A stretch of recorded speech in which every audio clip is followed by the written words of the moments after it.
Welcome to Talk Travel with Heather Tate, North Mississippi's podcast for savvy travelers. Talk Travel with Heather Tate is a weekly podcast that airs every Monday on the Shark 102.3 FM radio station based in Ripley, Mississippi, and is then released as a podcast. Travel advisor and travel enthusiast Heather Tate of Whimsical Destinations gives listeners expert travel tips curated through the years of personal and professional experience. By clicking subscribe, you'll have a new travel tip to add to your collection delivered to your podcast library every Monday. Talk Travel with Heather Tate is brought to you by Sun Bear Studio. Sun Bear Studio is a boutique recording studio in the heart of Ripley, Mississippi. When you record with us at Sun Bear Studio, we can mix, master, register, and publish your music, your podcast, or your family story. Email us when you're ready at sunbear@jc.media. This program was recorded at Sun Bear Studio in Ripley, Mississippi. Good morning, Northeast Mississippi travelers. This is Heather with Talk Travel with Heather Tate, and I'm so excited to share my adventures and tried and true tips with you.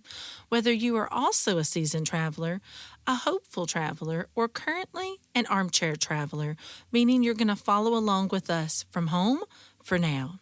This is our 166th episode of Talk Travel with Heather Tate. And this week is going to be all about gluten-free travel.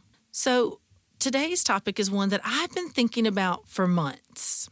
But I had a serendipitous conversation with an advisor in Curacao when I was there a few weeks ago that spurred me to discuss it now. I have friends, close friends, and clients who have celiac disease. And 1 in 33 people worldwide have celiac disease. So that's basically about 1% of our population here in the U.S., 2 million people, to be more exact. This is something that they deal with. And so when it comes to traveling, a lot of people who have celiac disease don't even want to travel because it can be something that is so discouraging or even physically difficult to navigate that they, will opt to not. But now I feel like there are more options than ever before. So traveling with celiac disease or gluten-free, for anyone not sure what that means. I do not have celiac disease. However, as a lifelong vegetarian, I do understand, I'm very familiar with the struggles of traveling with dietary needs. So that is one reason why this is on my heart, because I have been a vegetarian in Mississippi since the 1980s. And that is an unusual claim to fame to have, because I was a vegetarian for years before I had even met another vegetarian. Now, I found when traveling, depending on where I was going, sometimes it was easier for me to have variety. Big cities, Europe, lots of these destinations that I love to go now, it's actually easier to travel as a vegetarian than it is to be here in the South. Now, a lot of that has changed. I feel like there's a lot more options. But with that doesn't mean that I don't think about where I'm traveling. Is it going to be somewhere that's vegetarian friendly? Or do I still look at menus for when I'm thinking about going to a new restaurant? Every time. So this is something I have in common with my guest who are gluten-free or who have celiac disease. And I have several that they have children who have celiac. So we have to think about where is safe for them to travel. So all of these things I've been thinking about for a while. One of my best friends was recently diagnosed with celiac. And so this is something that she's interested in researching and always getting ideas of like, okay, where can I go that's going to be easy and convenient for me to still travel and be able to eat. So the advisor that I met when I was in Curacao for the wedding retreat, she not only has celiac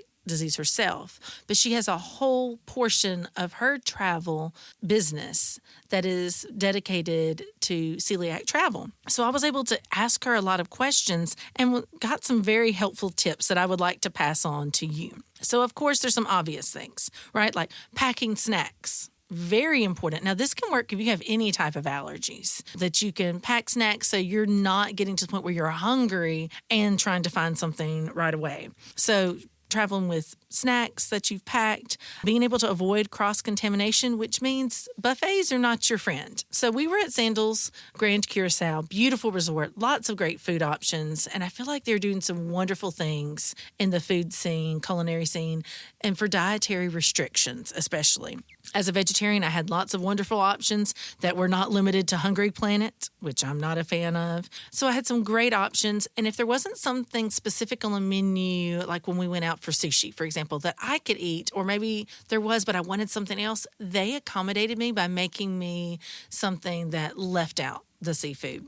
For the same advisor who has celiacs, they were able to make her another dish that wasn't even on the menu that would be gluten-free. So, packing snacks, avoiding cross-contamination by avoiding buffets, letting your airline know ahead of time. This is something that as a vegetarian, I've had to do my entire life, to let the places know, whether it's going to be a resort, they need to know your dietary restrictions. If you have allergies, if you're going to a restaurant, they ask every single time at a Sandals or Beaches resort, every meal you sit down to, every meal you order, do you have any dietary needs or allergies?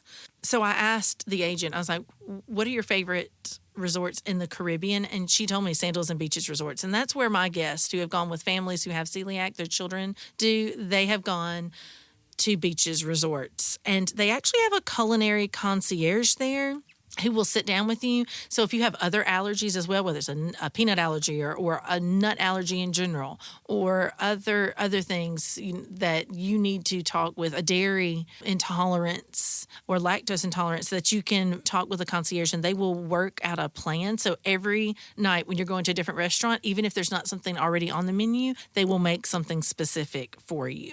So letting the resort and airline know if they're going to be serving a meal, letting them know your dietary needs. I asked which cruise line she felt most comfortable traveling with, and she agreed with me because I've had wonderful experiences in the past, myself and for my clients, and that was the Disney Cruise Line. Works really well for food allergies. I have a lot of guests who have children, like I said, with gluten allergies, and Disney has by far been the best. She also mentioned Royal Caribbean with the newer class ships being better. So just because it's a company, you want to be more specific. So with Disney, though, theme park as Disney, you have Disney Springs, so say you're going to Orlando, but you're not necessarily just going to the Disney parks. You can go to Disney Springs for no fee, and that's their shopping, dining, entertainment, like Mecca. Disneyland in California. Of course, you have other Disneylands throughout the world. Paris, 2 in China, and then Tokyo. So you have options. Also, what's really interesting is Adventures by Disney. This is a wonderful way to see the entire world. I believe they go to 6 of the 7 continents. So many different adventures, from African safaris throughout Asia, trips through Asia, Europe, even national parks in the U.S., South America, where you can have the Disney experience and quality, but you're not limited to a theme park or a cruise ship. That's it for this edition of Talk Travel with Heather Tate. Tune in every Monday at 11 a.m. to turn your travel dreams into travel plans. If you have a question, comment, or suggestion for an interview or for access to this interview, go to our website, shark1023.com, and click on the podcast tab. This interview can also be found on Apple, Google, and Amazon Podcast. Keep it tuned to the Shark 1023 and start planning your next trip. Some other things that I wanted to point out, if you're going to a Sandals or Beaches resort, make sure that you have a room category that includes room service.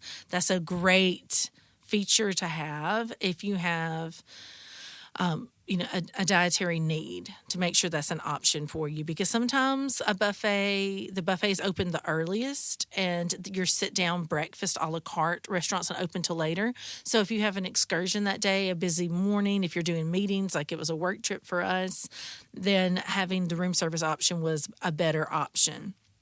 Talking to the culinary concierge, there were food trucks on property in Curacao. They actually had 3. And you have to be sure that you are mentioning, even though it's in your paperwork, you've put it on your special request, you let them know at booking. You still need to let them know if they ask or if they don't ask. You make sure that they know that you have a special dietary request. So of the 3 food trucks, one of them could accommodate for celiacs. And all 3 of them had vegetarian options, but only one could be gluten-free. So what are some other locations? I talked to her about Europe, and I want to share this because I was blown away with her number 1 destination that she told me was her absolute favorite. And this is something brand new that I would have never guessed. For information of the best country in Europe to travel to if you have celiacs is Italy. I would have thought it would have been one of the worst, right? Like, you've got pasta for days. Pasta, pastries, breads. She said Italy was her number 1 destination in Europe, most accommodating. I think the number is 1 in 10 Italians have celiac. They even have an app for Italians to know which restaurants are gluten-free completely, which bakeries are gluten-free, which ones are accommodating. And so she said if you're a traveler, you can download this app. It is a paid app, and I will put this in the notes, that you can have a 2-week use of the app. So if you're traveling to a different country, see which ones are more accommodating. So Italy was number 1. She said Paris had some really good options. The rest of France, maybe not so much. She said Croatia, Portugal, the UK, all of those were very accommodating. Buenos Aires in South America. So there's some places in South America that were very accommodating. She said for the most part, a lot of places in Asia she has found have not been very easy if you're gluten-free or celiac. But again, you want to investigate the specific location. There is an option to buy a celiac translation card through Legal Nomads. I thought this was a really cool thing. It translates your specific needs, dietary needs, into the other language of where you're traveling. Other apps, here's one that's free. It's called Find Me Gluten-Free. So that is a really good app to get while traveling, so you can check out restaurants ahead of time. You're going to have to do some research here. There's a Facebook group called Celiac Travel Facebook group. Gluten-Free Italy is another Facebook group. So there's lots of options online where you can check ahead of time to make your research much smoother. A few other things I want to mention. When traveling, make sure your travel companions are aware of your dietary needs. Now, for the most part, me being a vegetarian has not affected my husband or my family.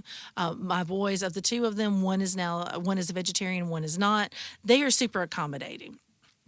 They know I'm going to have to go somewhere where there's something on the menu I can piece together. But it's even more important if it were an allergy, right? So make sure that if you're traveling with someone new, they're aware of where you can eat, where you can't eat. If it's not going to work for every meal for you to eat together, build in some days in your itinerary. You're like, you know what, we're going to kind of do our own thing for a couple of days. You can eat where you want to eat. I can eat at this place that I really wanted to try this gluten-free bakery, or I want to go to this restaurant that's all gluten-free. So make sure you establish that on the front end instead of, springing that on someone when you're there. Have that conversation ahead of time. Maybe they also have a food allergy or dietary restriction, but if they don't, make sure that they're accommodating to be able to eat flexibly where you can. Focus on what you can eat, not what you can't. And I think this is really important. There are times when I think, it'd be so much easier if I ate seafood, or it'd be easier if I could eat anything, or if I would eat anything. But then instead I focus on what are the things that I can eat that I love? Where would I enjoy, going to eat? And if you're booking a resort, a hotel, or an Airbnb, make sure that they're near some gluten-free restaurants, or that you have a grocery store, Whole Food store nearby. That would make it much easier for you. So find those gluten-free restaurants where you don't have to worry about anything on the menu. That takes some of the stress away. And you cannot forget to take time for self-care. Don't overdo it. Give yourself grace. Travel days are hard, right? That's why it's important. Don't let yourself get hungry, because then you might be tempted to make some bad decisions. You're like, well, this might be cross-contaminated, might not. I'll take the risk. Have those snacks with you so you can think clearly and have a plan in place. Before you go, are there restaurants that have gluten-free options? What are their hours? Do you need to make reservations? A lot of times these restaurants are going to book up ahead of time, so make those reservations in plenty of time where you don't have to worry about not being able to get in. That's all the time we have for this week's episode of Talk Travel with Heather Tate. I learned a whole lot about gluten-free travel, and I think these are things that can help my clients, and I hope that if you or someone you love has celiacs or is gluten-free, that this episode will be one that you share with them. Life is short. Take the trip. Make those memories. Life is a great adventure, but it is what you make it. Goodbye. This show is made possible by JC Media, LLC in Ripley, Mississippi. JC Media owns the Shark 102.3 Classic Rock FM radio station where the show is hosted, and Sun Bear Recording Studio where the interviews are recorded. We need your feedback and support. If you listen to the podcast on a player like iTunes, Google Podcasts, or Amazon Music, please subscribe to the show and leave us a review. We also have an email in which you can share your feedback. That email is theshark1023@gmail.com. Subscribe to our podcast on your favorite app or stream episodes online at shark1023.com/podcasts. Today's episode was produced by Melinda Marsalis. It was edited by Rick Williams and engineered by Chris Marsalis. The podcast technician is Joyce Grady.